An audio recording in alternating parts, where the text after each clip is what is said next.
Yo, yo, yo, what it do? What it do? What it do, everybody? It's Victory Monday for our Chicago Bears.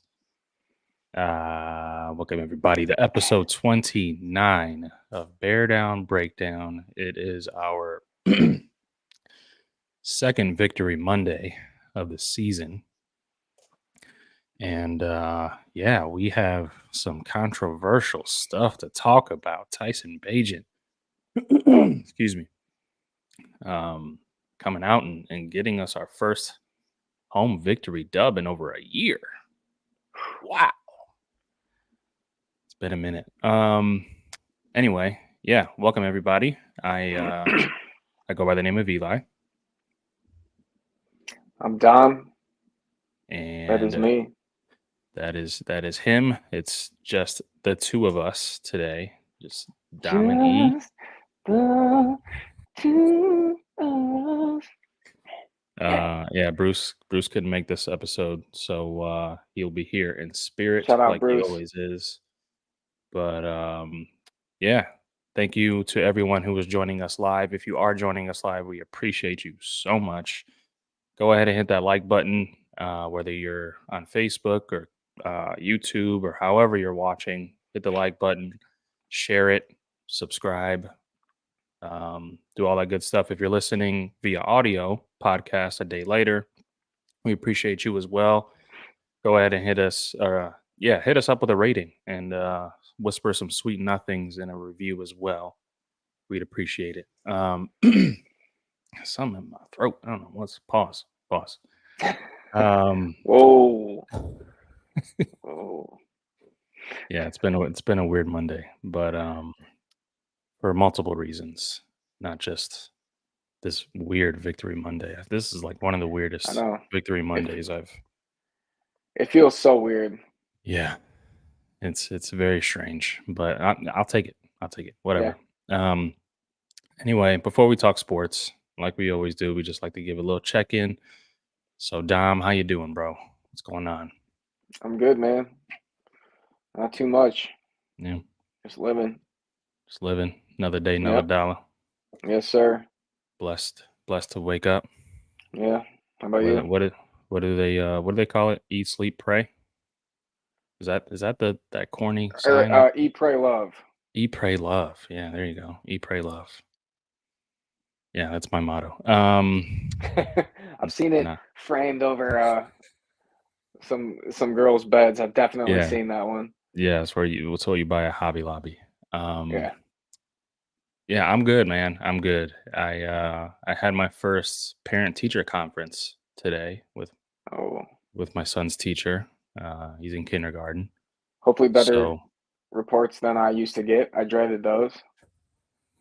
yeah, I mean it's kindergarten, so it's like all they do is I mean they like, trace letters and they color, and it's mainly we just want to make sure that he's like behaving well, he's listening, he's, not being nice to other kids. That's what I mainly care about. He's a super smart kid. I'm not worried about him, being able to say his letters or numbers or anything like that. But just want to make sure, he's being nice. I want to make sure that the manners that me and my wife have taught him throughout the last 6 years are paying off. And they are. He's doing a good job. So we've That's got good. we've got good reports back. So shout out to Zeke, my boy. Shout out Zeke. Doing a great job in school so far. But It's awesome. yeah, that was an interesting experience. They're obviously going to get a lot more interesting as the grades get higher, because that's when, he has homework and tests and quizzes and all that good stuff that we all did in school. So those are going to be a lot more interesting, obviously. So I'm trying to embrace and uh, you know, just kind of appreciate this one because it was nice and easy. But yeah, we'll see going forward. So shout out to Zeke. He's doing great. Yes, sir, Ski. Yes, let's talk about this Bears W. I know, man, it is one of the. I just feel like every backup quarterback win for the Bears It's just so controversial. Um, because the if there's anything, I think you said it, Dom. If there's anything that the Bears love more than their starting quarterback, it's their backup quarterback. Oh yeah, Bears fans, anyway. most popular guy in Um, town. yeah, for sure. Um, yeah, Bears put up 30 points against the Raiders.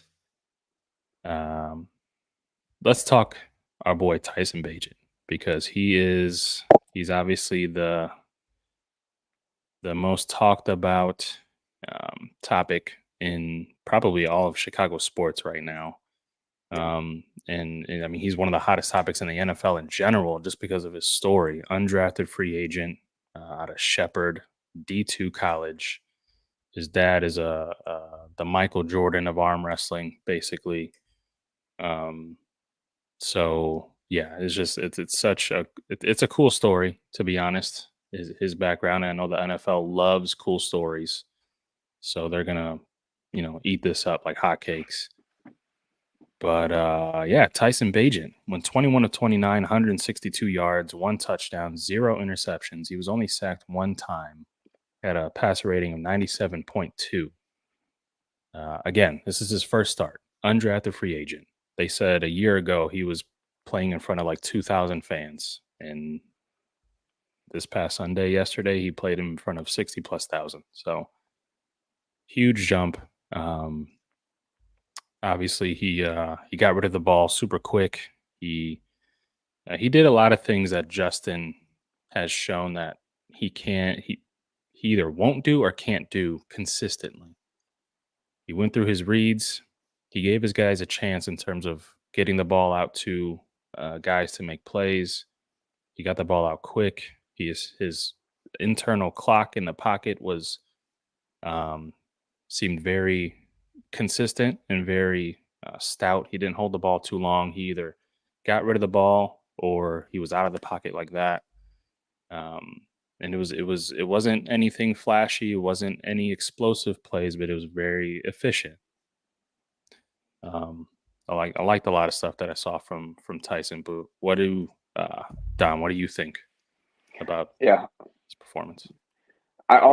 I think he was very efficient. I was paying attention to his feet. His feet were really nice, um, mechanically sound, which was a nice change of pace.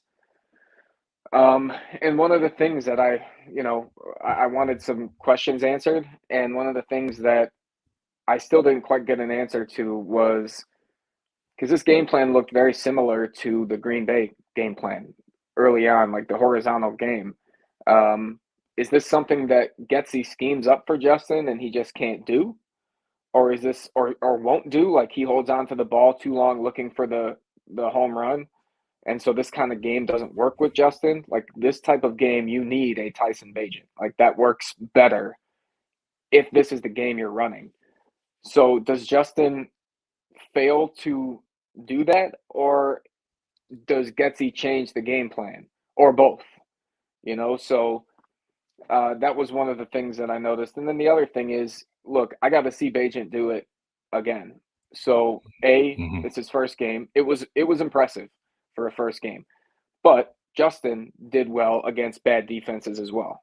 We've seen Justin do well. But Justin doing well against bad defenses, I think, was like 300 yards, four touchdowns, rushing yards. Bajent is going to do things that Justin won't, but Justin's going to do things that nobody else can. And Hmm. like, which they both have their pros and cons. Which one do you want to take? Do you want the more mellow kind of just get the ball to the right place? He got the ball to a bunch of different receivers, which they always say oftentimes is the test of a good quarterback. Okay, we'll see Hmm. how good he is. How many receivers does he spread the wealth to? And he did. He got the ball all over the place. Hmm. Um, so is this a game plan that Justin can't execute, doesn't have the patience to execute?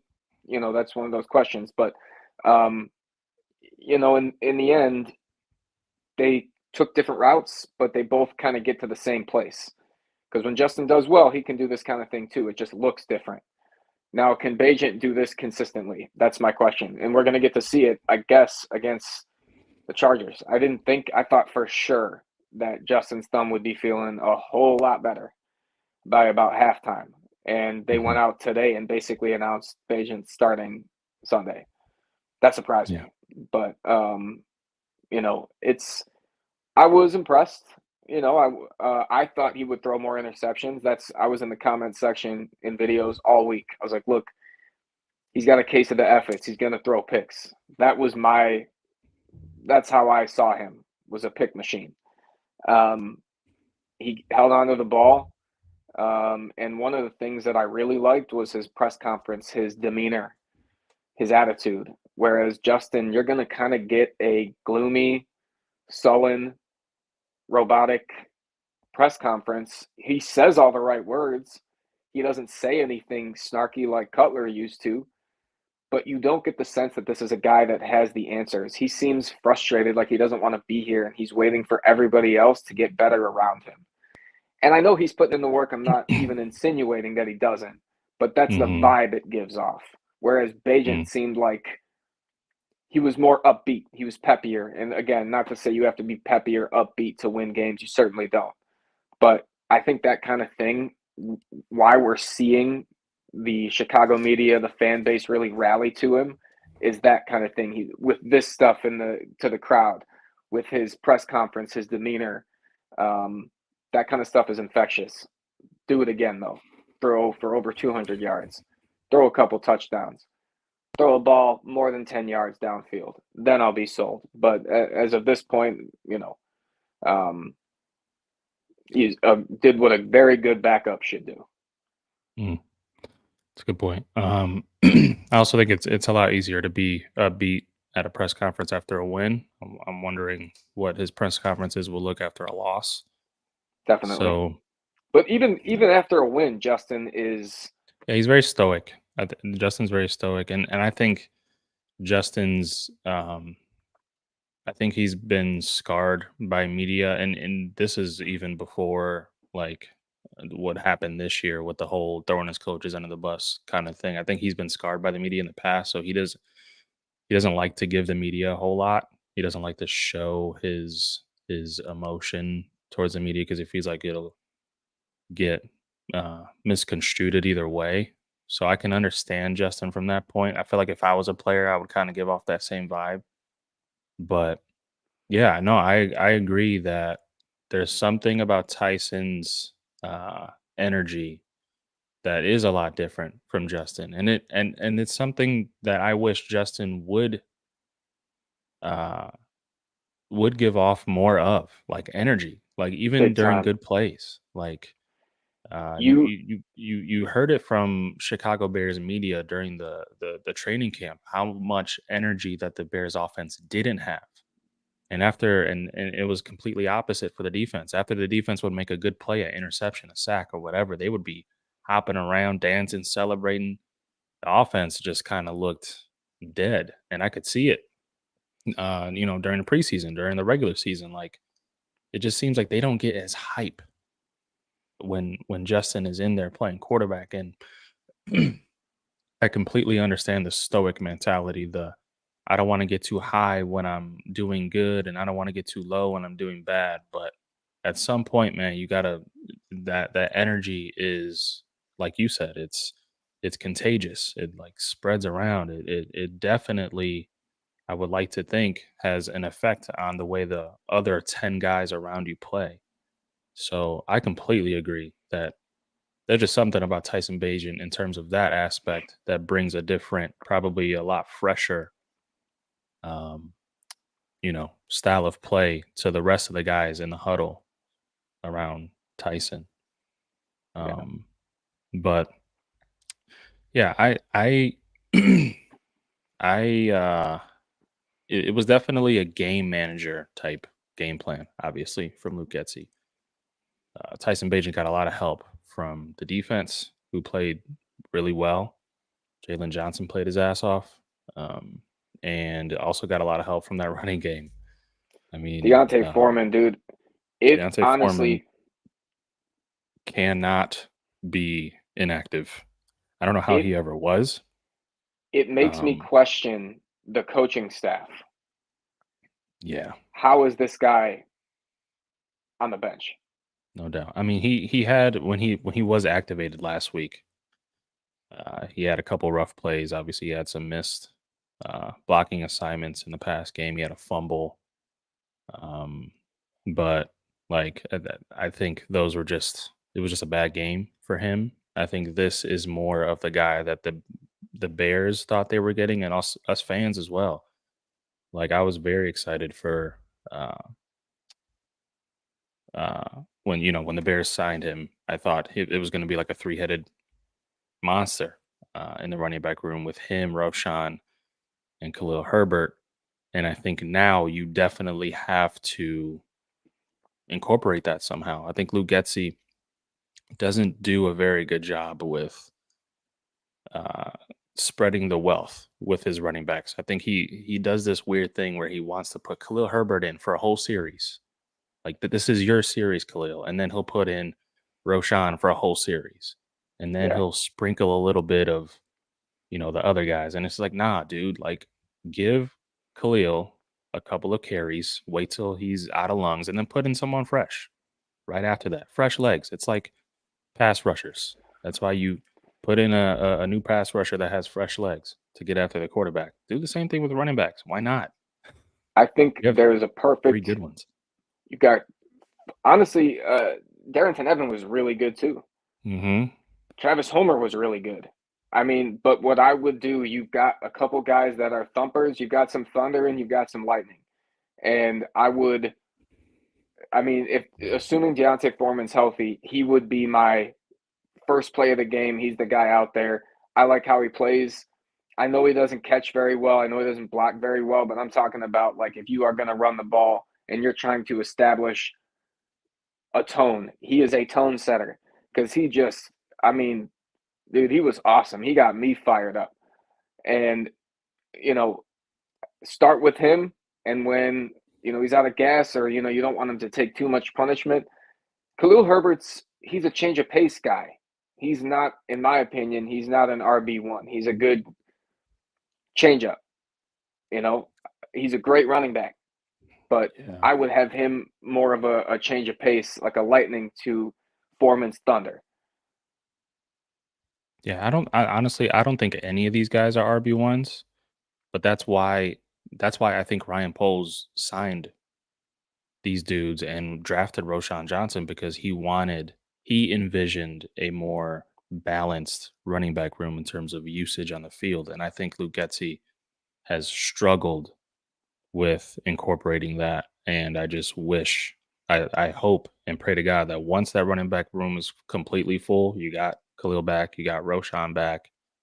I don't know what you're gonna do with Darrington Evans because I don't think you definitely can't run 4 running backs out there. Like, that's a little bit too much, but spread the wealth a little bit more evenly around these guys. Use fresh legs. They're all good runners. They all have their own styles. I know, I get that.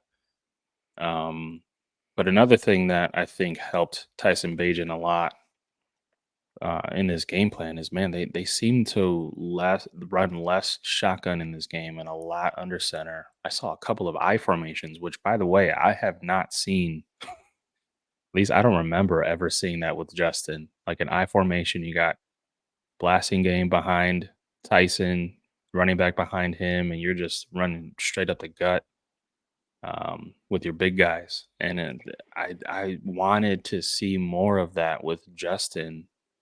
And not only is your running game going to be more successful, in my opinion, but you have Justin Fields, one of the most dynamic quarterbacks in the league in terms of using his legs. You could run play action off of that. That's just a lot of, to me, at least in my opinion, I'm not an offensive expert, I'm not a coach, but it just seems like if you just incorporate that and have a more, if Justin has this kind of rushing attack, you could do so much with that.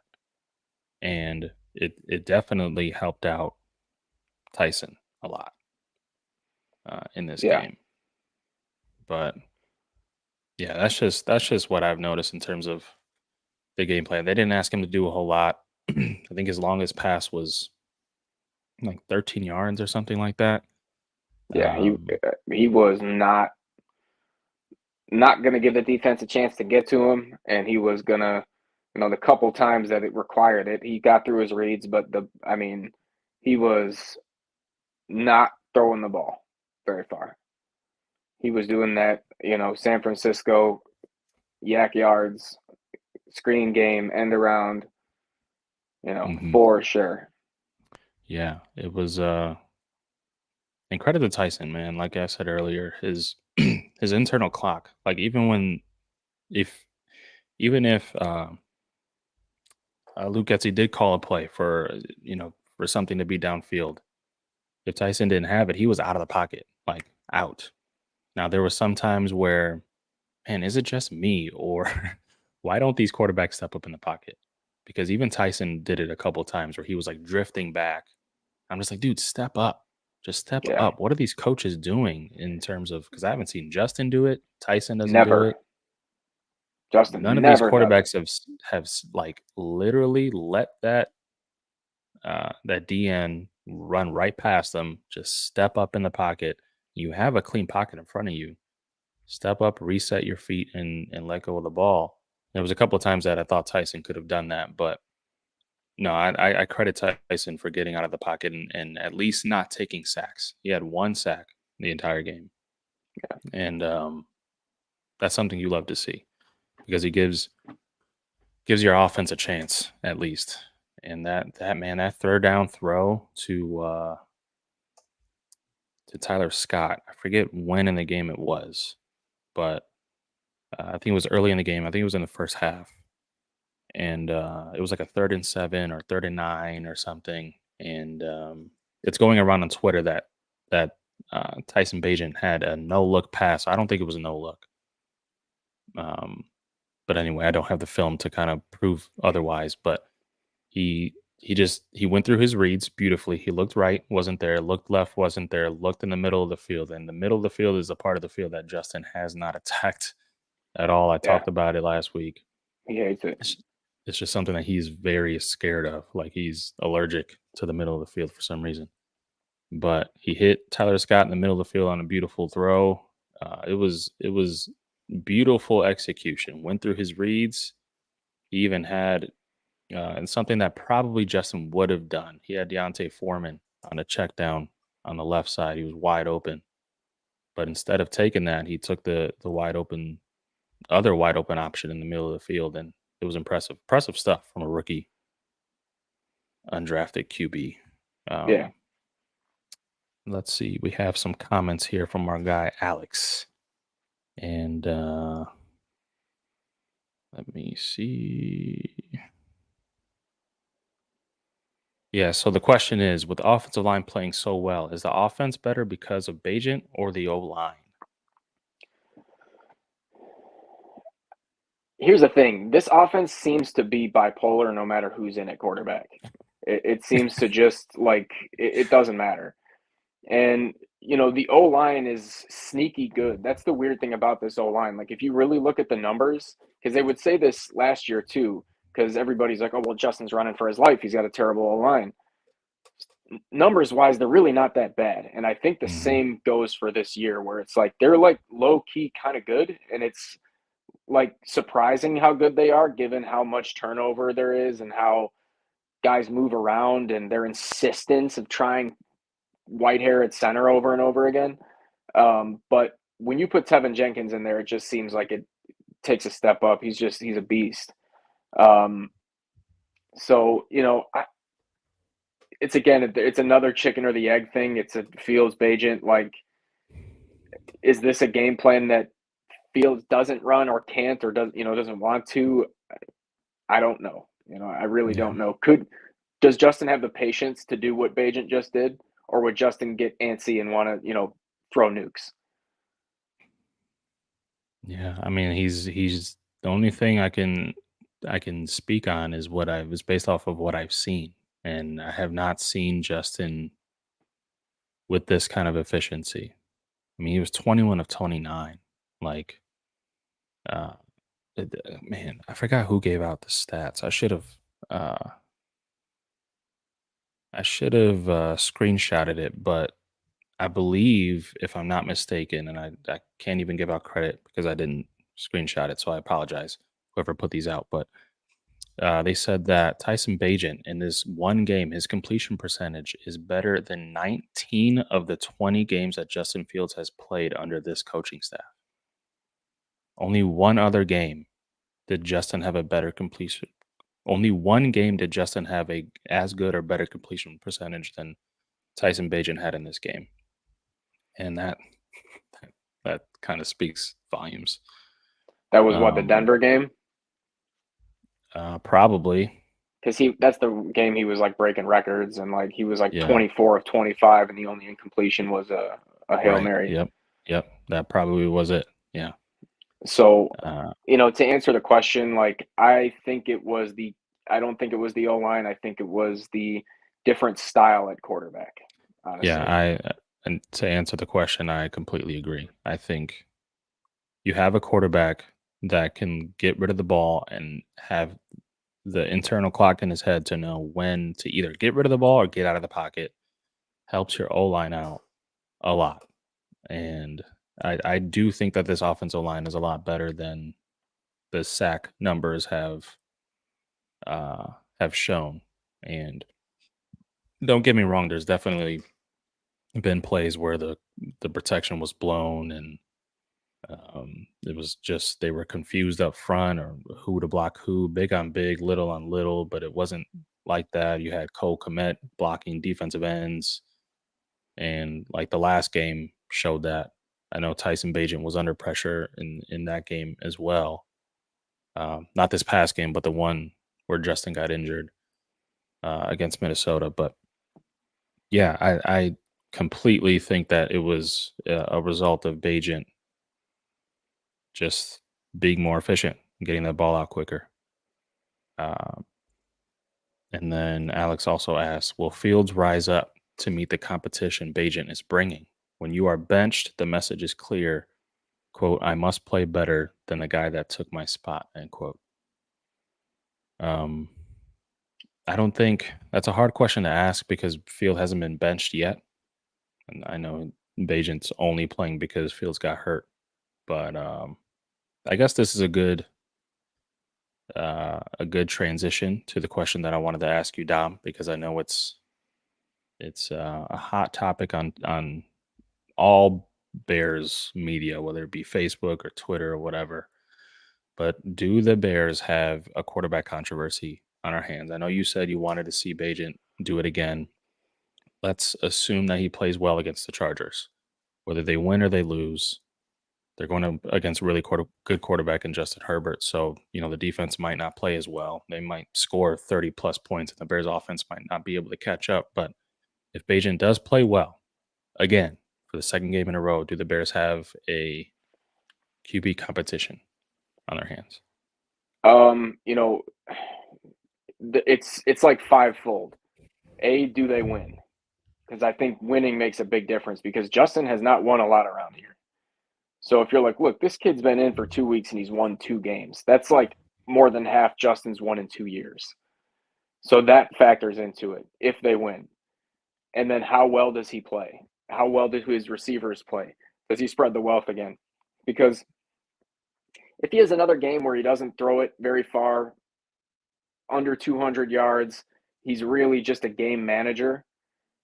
Hmm. Again, I would have to say no, you didn't do enough to take his spot, even if they win. But if Bagent goes out there and he's like really impressive, like takes it, continues what he did, but takes it a step further, and let's say 250, 3 touchdowns, then and they win, and he does stuff, calls protections, and because we're facing Bosa and Mac, so Mac is going to be Hmm. very, he's going to be ready to go. So he's going Hmm. to be very motivated against the Bears. And if Bagent just outsmarts them, that's the thing that I've always wanted to see from Justin. I know he's a smart dude, but I want to see him on the football field be, as DDP would say, maniacal. Like I want to see him outwit the other team, and I've never seen that. I've seen him overwhelm another team. I've seen him overpower them, But I want to Mhm. see him be like, no, no, no, I see this. I see what the coach is doing here.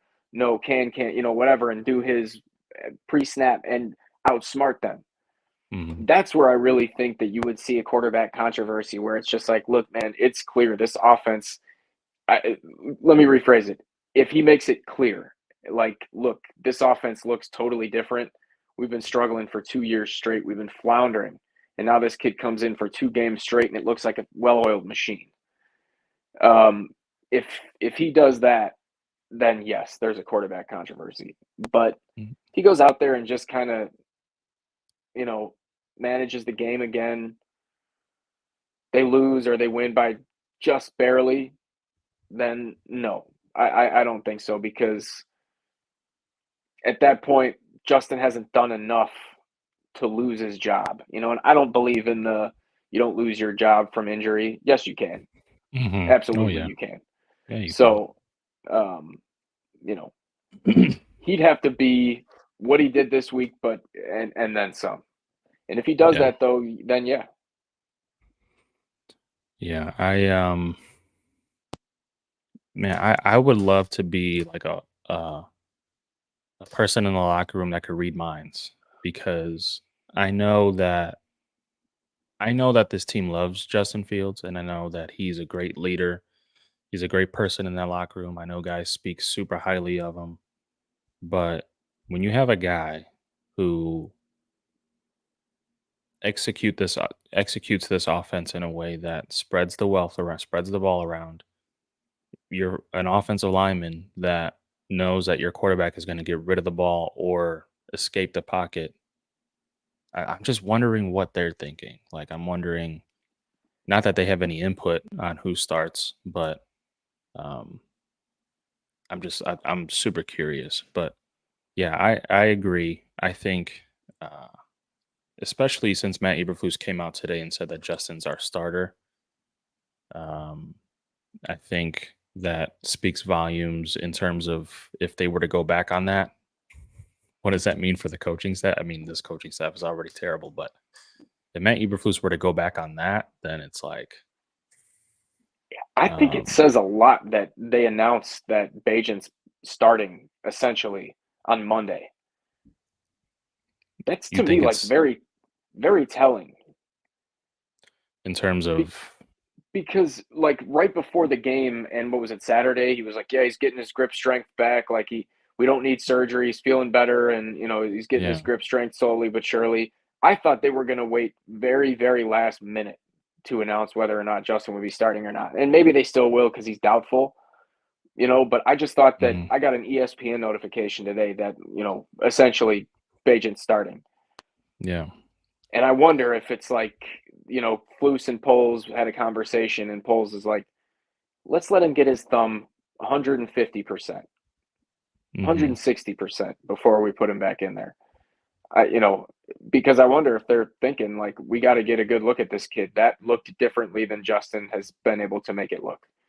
And probably, again, didn't blow anybody away. Again, didn't blow me away. As of right now, if Justin were healthy, I'd start Justin 100%. yeah, But, um, you know, yeah. I mean, that's a good point, and that's probably what their mindset is. Like they have a guy who, when you have a backup quarterback that looks like they belong, like they can at least play an NFL game, then I don't care who it is. I think it's only fair that you let that guy hold the fort until your starter is fully healthy. Now, if this was a situation where you had Mike Glennon at backup, then you're probably yeah, Bagent's not Glennon. He's not Hoyer. Like, he looked very different. no, no, yeah. He looks like he belongs. He looks like Yeah, he genuinely can play quarterback in the NFL.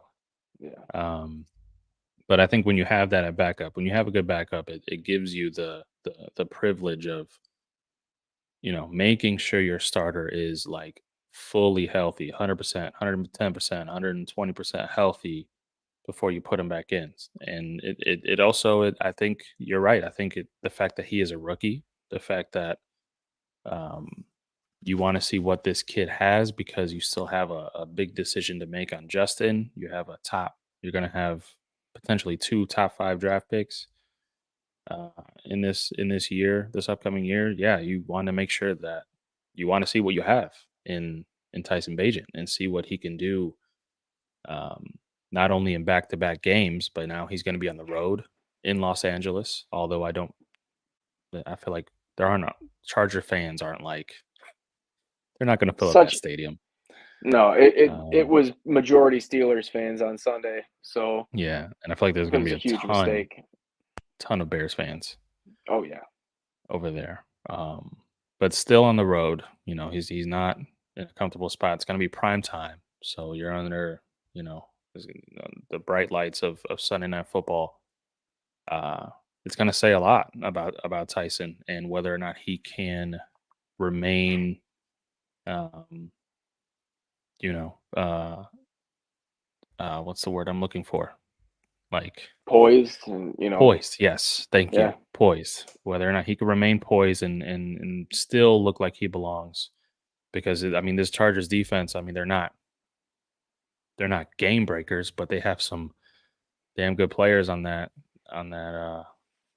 on that defense, especially compared to the Raiders. So If again, and the other thing too, if he goes out there, so now this last game he had the element of surprise. Nobody knows his tendencies. Now he's at least got 60 minutes of tendencies for mhm, a team to game plan for. I heard Sanchez talking about it. Like, man, he goes to his right exclusively. Um, yes, so I I was was just about to say that. Yep. so that's another thing. So if he adjusts to the other team's adjustments and he goes out there and balls out, man, it's going to be deafening, the quarterback controversy. Yeah, that's it definitely won't be good for Justin. And I know a lot of Justin Fields fans don't want to hear that, but that's the reality of the situation. I I Um, love Justin. me I don't too. like saying this, like it Me too. sucks, but it is what it is. It seems to be what we're doomed to endure here in Chicago as Bears fans. This is just what it is. Like this is what being a Bears fan is. Quarterback controversies. Yeah, we've seen way too many of them.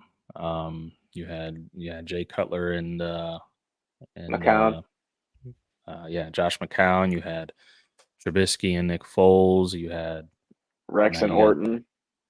Rex and Orton. Rex is our Um, quarterback. and now you got uh, at least it's two young quarterbacks, and it's not two. It's not like a young and old or two old quarterbacks. At least that's a good problem to have when you have two young quarterbacks that can play. At least that's maybe a little bit better. Um, but still, yeah, no, I would rather not have a quarterback controversy anymore. I just want one freaking and starter that can play. and I knew when with the Foles and Mitch thing, I was like, dude, Foles is gonna this is gonna be ugly. Like I knew it. Yeah, And sure enough, I'm not entirely sure what's gonna happen. yeah, I'm There's not either. something there's an element of the unknown with Bagent. He just gives off that vibe where it's just like, dude, this dude might be a baller. Like I can't quite tell.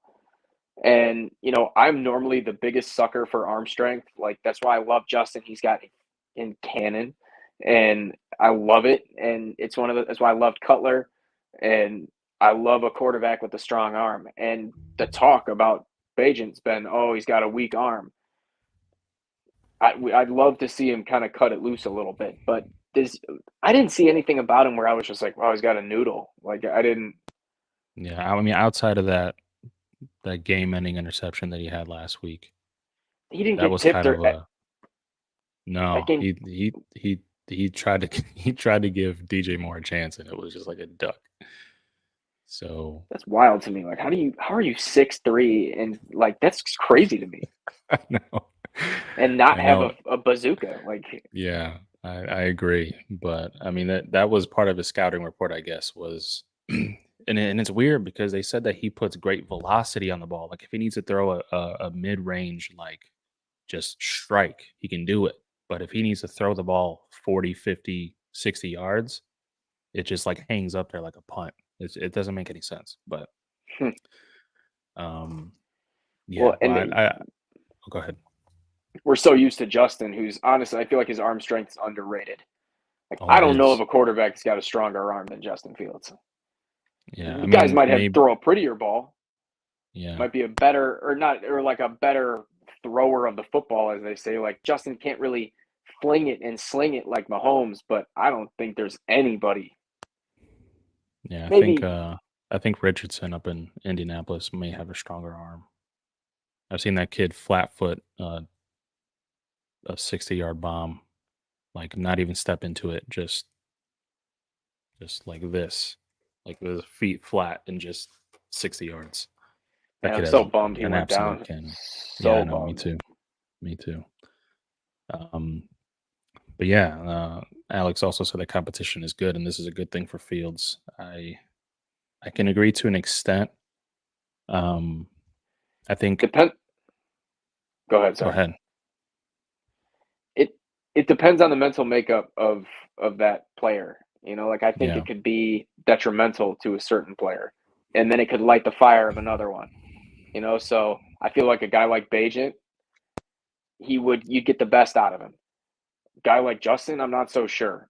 I hope so. yeah, You know, yeah. I agree. I don't know. I don't think Justin, just because it's something that he's never had to deal with in his life. Like he had that situation up in Georgia where he transferred out of there and went to Ohio State, but um, he's just excelled everywhere. High school, college, he never had to look over his shoulder and think like, man, I gotta ball out so this other guy doesn't take my job. No, he's been the best quarterback everywhere he's gone.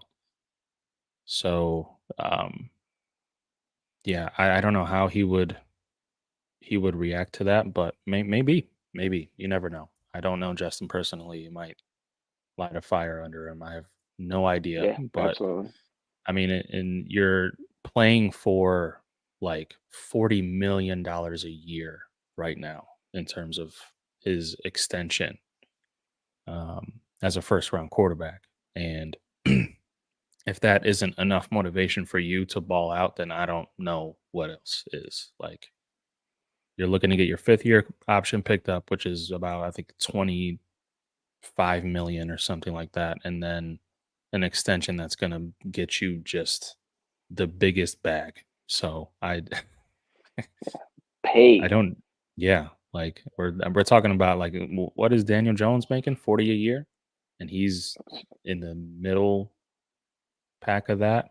Yeah, So yeah, I don't know what other motivation you need Justin Fields other than that to go out there and do what you got to do and sling the damn ball like we all know that you can.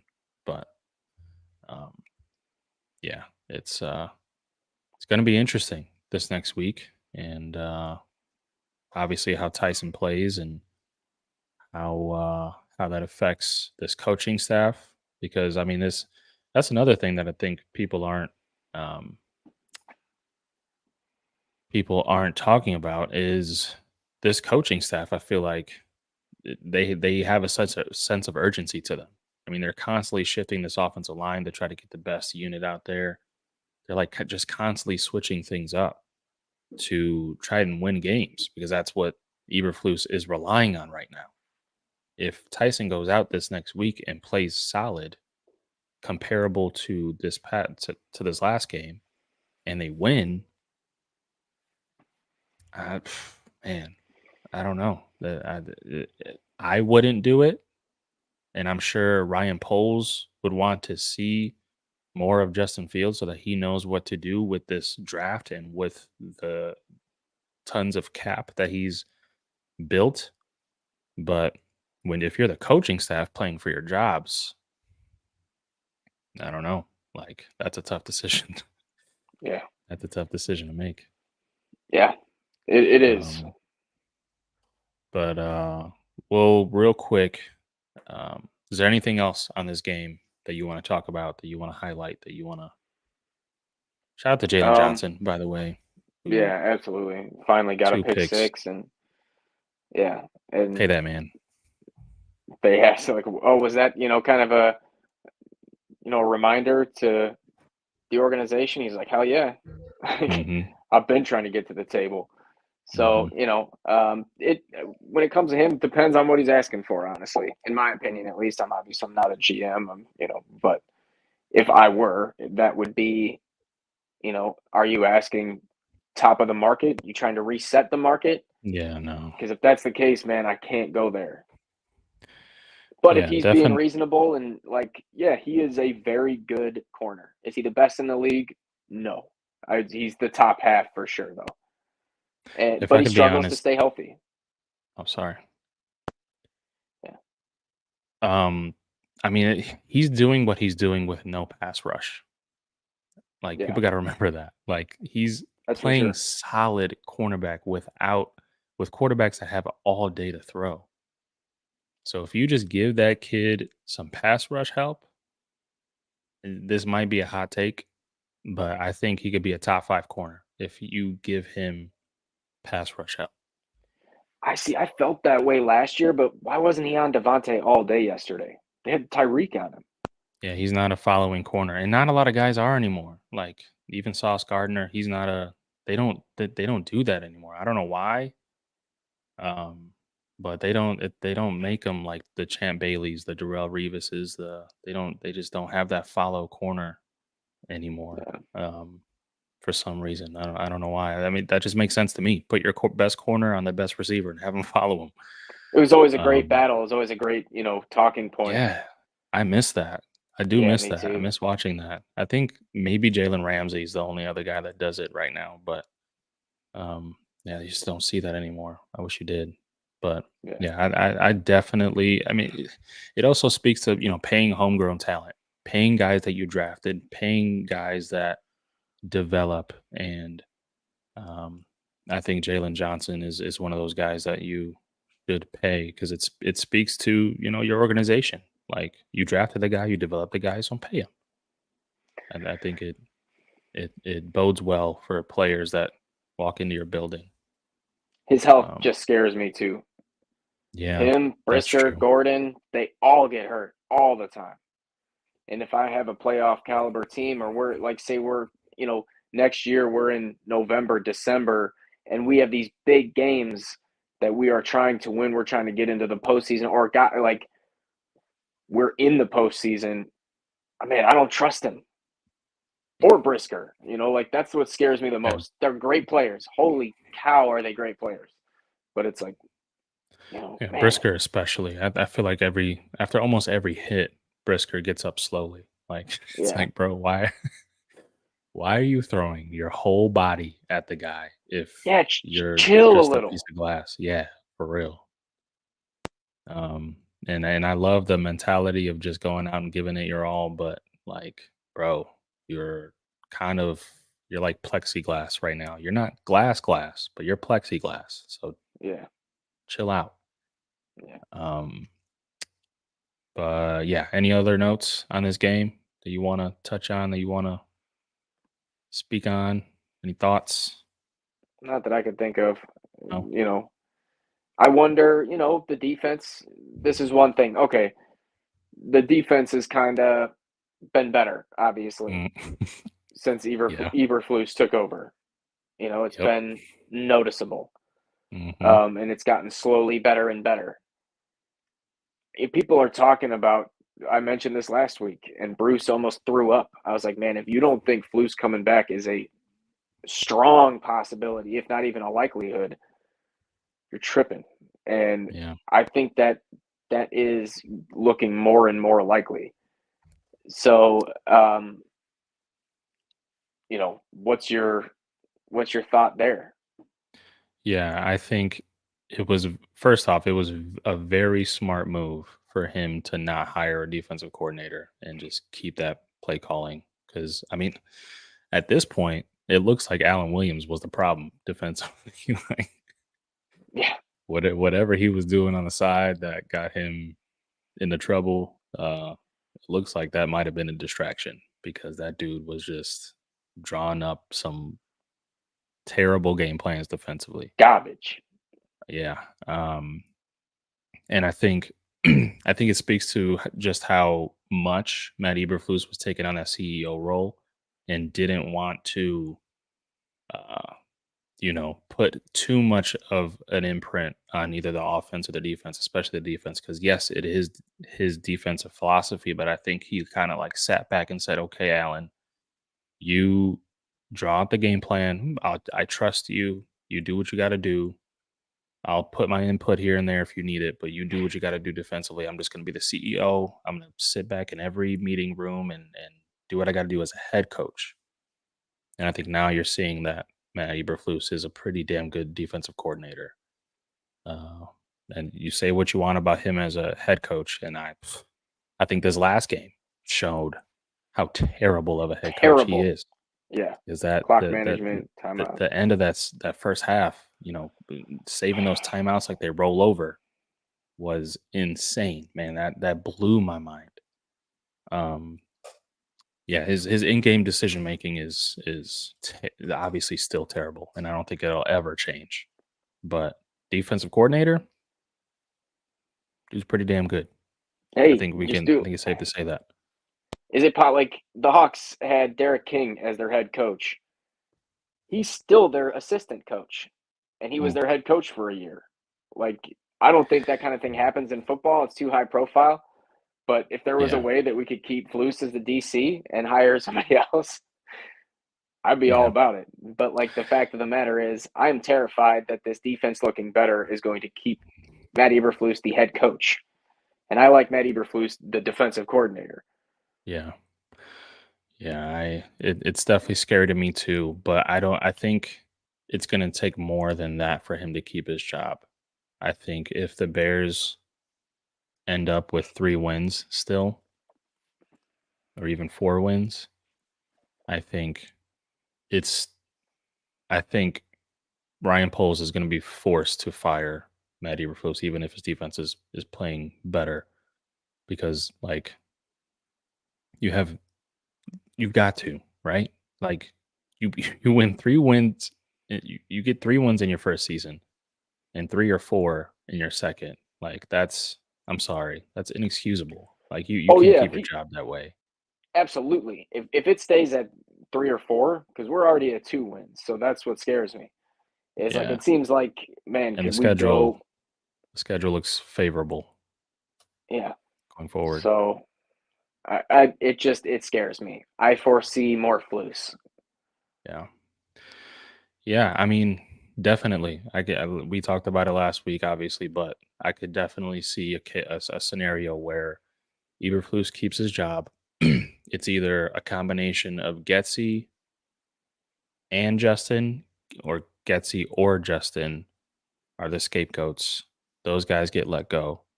Bring in a new OC, draft a new quarterback. Go from there, I guess. But um, yeah, it's it's not great.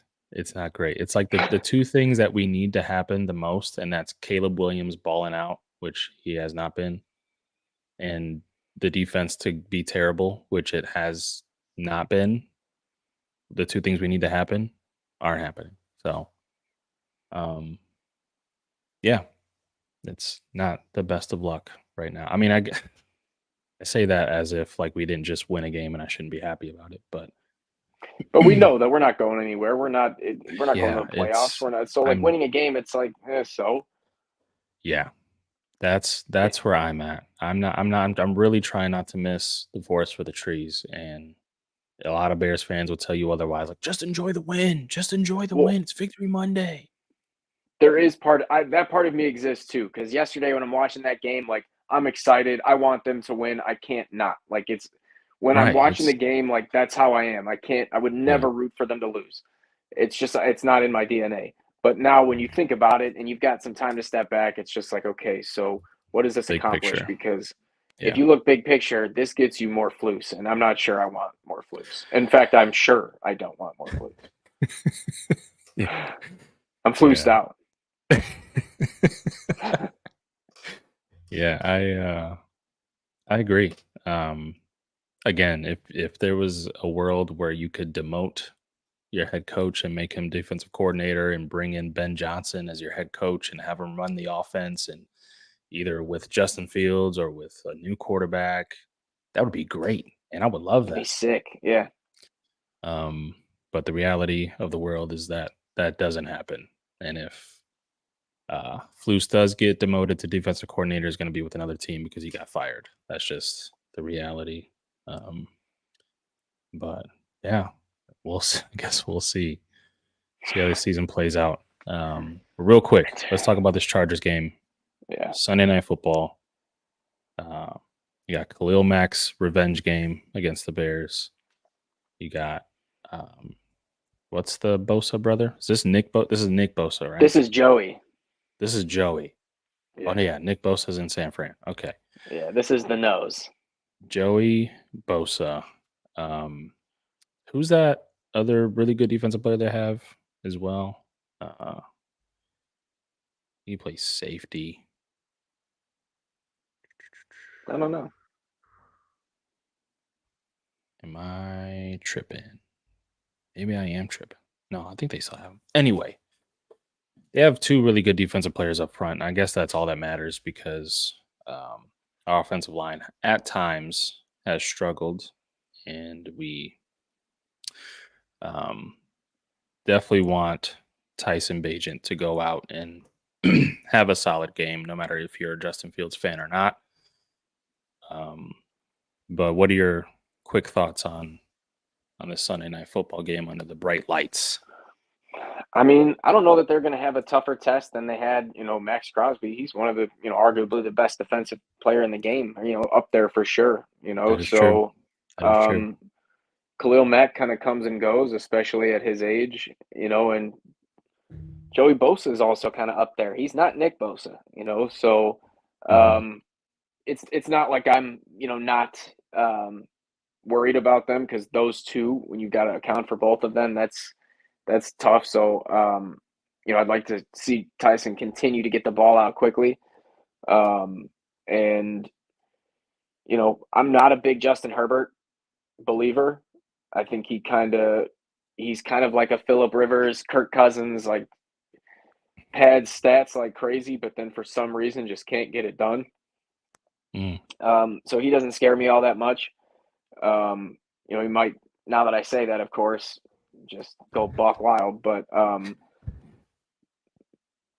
I think we have a shot. I think the Chargers are just as hapless as the Bears in certain ways. Mhm. So, I think I'm not a huge fan of their coach either.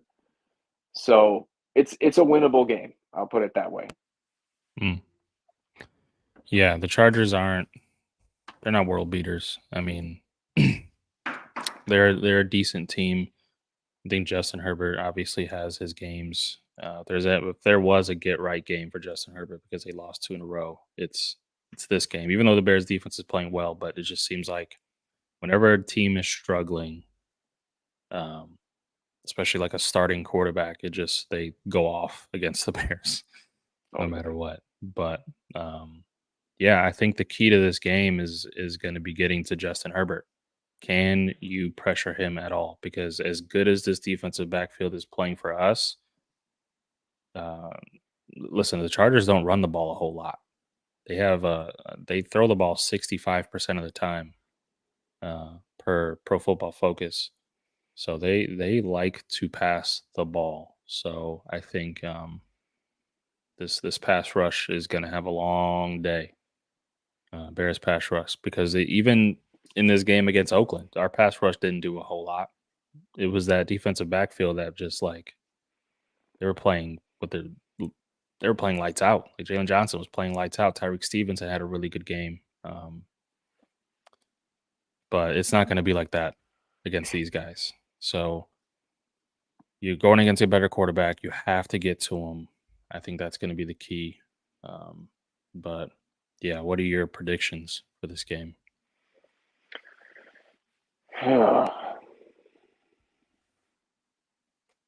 Something about it just tells me that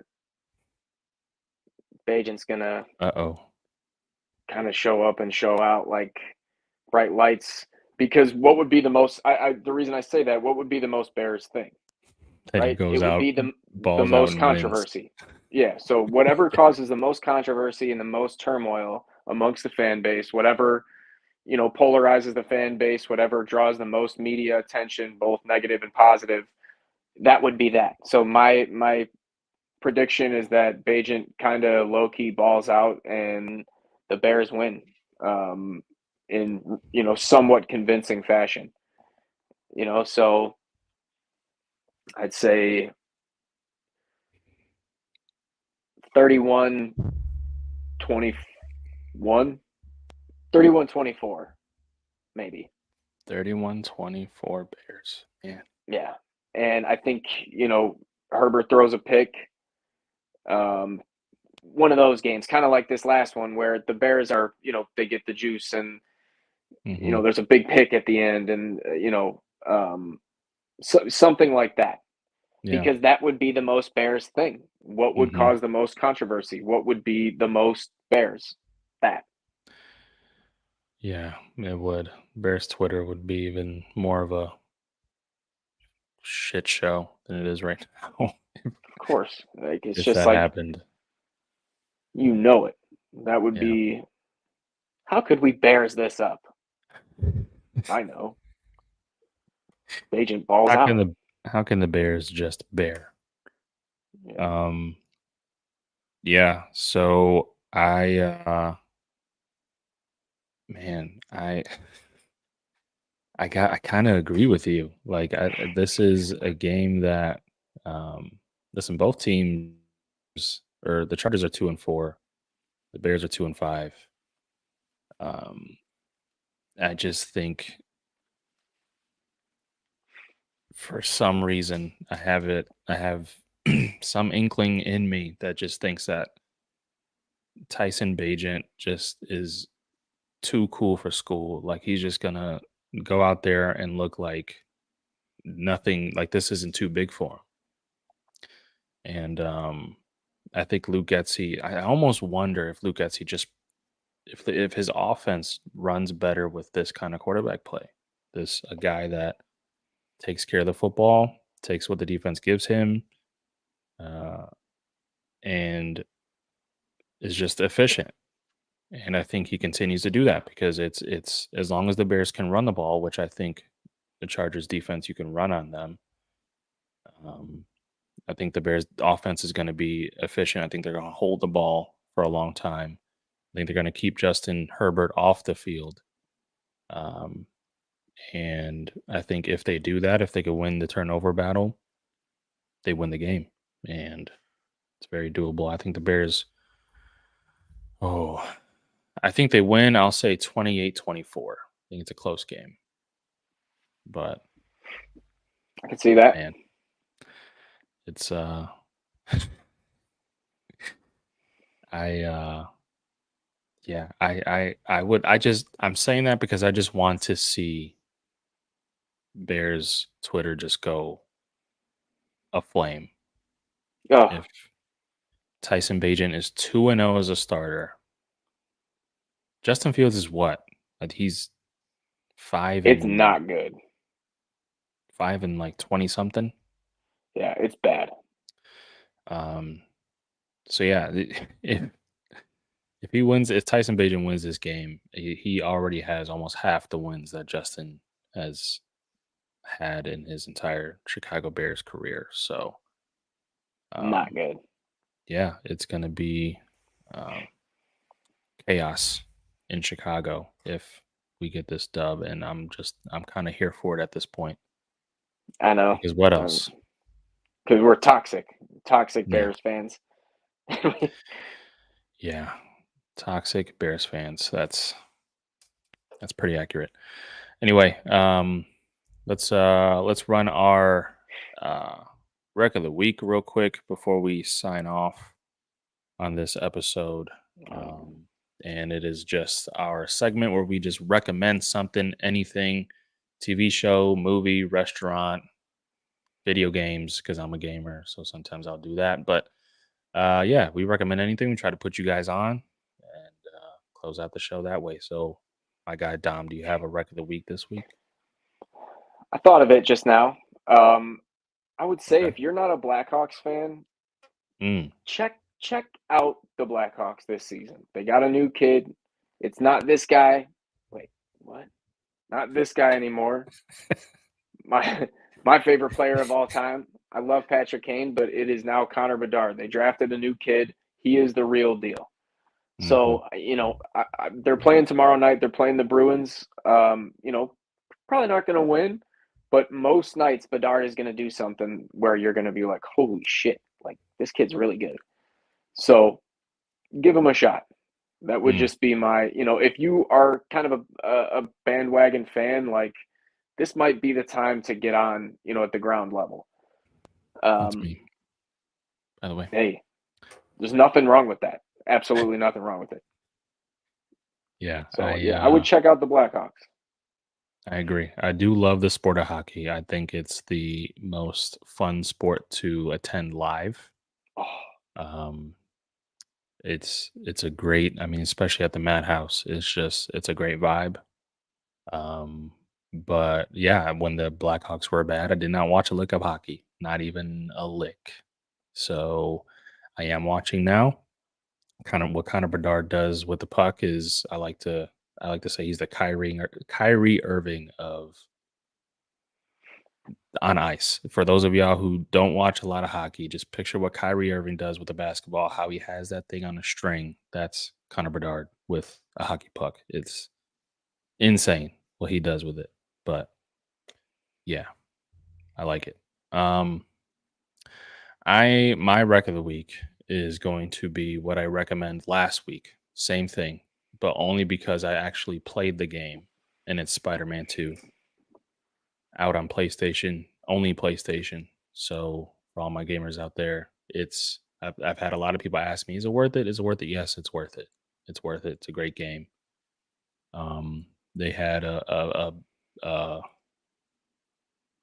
they had a lot of expectations to live up to because the first two Spider-Man games were amazing as well. So it was a big step forward to go with another Spider-Man game, a third one, and they lived up to it. They lived up to the hype. The hype is real. Go cop it. If you're thinking about it, just go do it. It's well worth it. It's amazing. Um, but yeah, that's it. That's all I got. yeah, I wish I had anything to. I don't play. I'm just like the worst when it comes to games. I just can kind of wave like I don't play any. I have nothing to add. I'm Well, sorry. it's probably better for you. I mean, I just it's like an outlet for me. Like when I need a break, Oh yeah, I tell absolutely. my Yeah, wife no, I like, don't. "Yo, I need a break. I'm just gonna go get lost in a video game for a couple of hours." So Yeah, yeah, I mean, I'll probably be doing it till I'm dead, and my wife knows that, and she's cool with it. So that's all that matters. absolutely. Shout out to my wife. She's awesome. Thanks, babe. Anyway, yeah, thank you guys for tuning in. We appreciate every single one of you who uh, take your time out of the day to catch us live. We really appreciate it. And if you don't catch us live, but you listen to us on the audio, we appreciate you as well. Leave a like, leave a rating, leave a 5-star rating. Not no 4, not no 3, not no 2, not no 1. My mother always said, if you don't have something nice to say, don't say it at all. So don't even leave a rating if you don't like us. Just leave a Keep it rating if yourself. you leave a Don't rating leave if you one. yeah, yeah. Just 5 stars. That's the standard here. We'd appreciate it. And of course, if you can leave a review, that helps even more. If you whisper sweet nothings in that review, we'd appreciate it. But anyway, thank you guys. And hopefully we'll be talking about another Tyson Bagent W next week. We'll see. All right, y'all. Peace out. Talk to y'all. Peace.